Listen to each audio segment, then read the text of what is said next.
দুঃখ এবং আফসোসের বিষয়, আমাদের এই দেশের মধ্যে অনেকে মডারেট ইসলামকে আধুনিকায়নের নামে তারা ইসলামকে ছোট করতে চায়। আজকে ঢাকা বিশ্ববিদ্যালয়ে কয়েকদিন পরে ডাকসু নির্বাচন হবে, আফসোস লাগে যে ডাকসু নির্বাচন হবে, তারা নামে ইসলামী দলের সাথে একজন মহিলাকে বসিয়ে তারা সংবাদ সম্মেলন করতেছে। আমি আপনাদেরকে বলি, কিয়ামত পর্যন্ত যদি ইসলামের সুন্নাহ আল্লাহর রাসূলের দেখানো পথ ব্যতীত অন্য কোনো পথে চেষ্টা করা হয় ইসলামকে প্রতিষ্ঠা করার জন্য, কিয়ামত পর্যন্ত গণতন্ত্র দিয়ে হবে না, সোশ্যালিজম দিয়ে হবে না, এইরকম কোনো তন্ত্র মন্ত্র দিয়ে হবে না, একমাত্র খেলাফতের মাধ্যমেই ইসলাম প্রতিষ্ঠা করা সম্ভব। কথা বলেন ঠিক কিনা? রাসূলের যুগে ইসলাম যেই রকম ছিল, বর্তমান যুগেও এইরকম রেখে পরিপূর্ণভাবে ইসলামের উপর চলে আপনি খেলাফত কায়েম করতে পারবেন।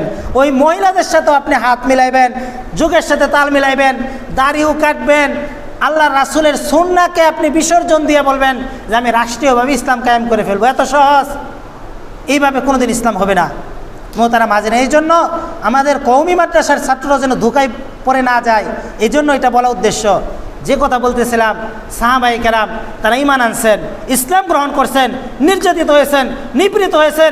রাসূল করিম সাল্লাল্লাহু আলাইহি সাল্লামকে দাওয়াত দেওয়ার কারণে কখনো তাকে পাগল বলা হয়েছে, কখনো তাকে জাদুকর বলা হয়েছে, কখনো আল্লাহ রাসূলের পিঠের উপর উটে নারী বুড়ি দেওয়া হয়েছে, আল্লাহ রাসূলকে অত্যাচার করা হয়েছে।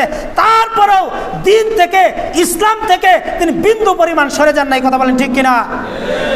সেই নবীর উম্মত আমরা আল্লাহর রাসূলের যেইভাবে তিনি এই দিনকে সংরক্ষণ করে গিয়েছেন, ওই দিন থেকে চুল পরিমাণ সরার আমাদের কোনো সুযোগ নাই। আল্লাহ পাক যেন আমাদেরকে আল্লাহ রাসূলের সুন্নাহর উপর পরিপূর্ণ থাকার তৌফিক দান করেন। সকলে বলেন আমিন।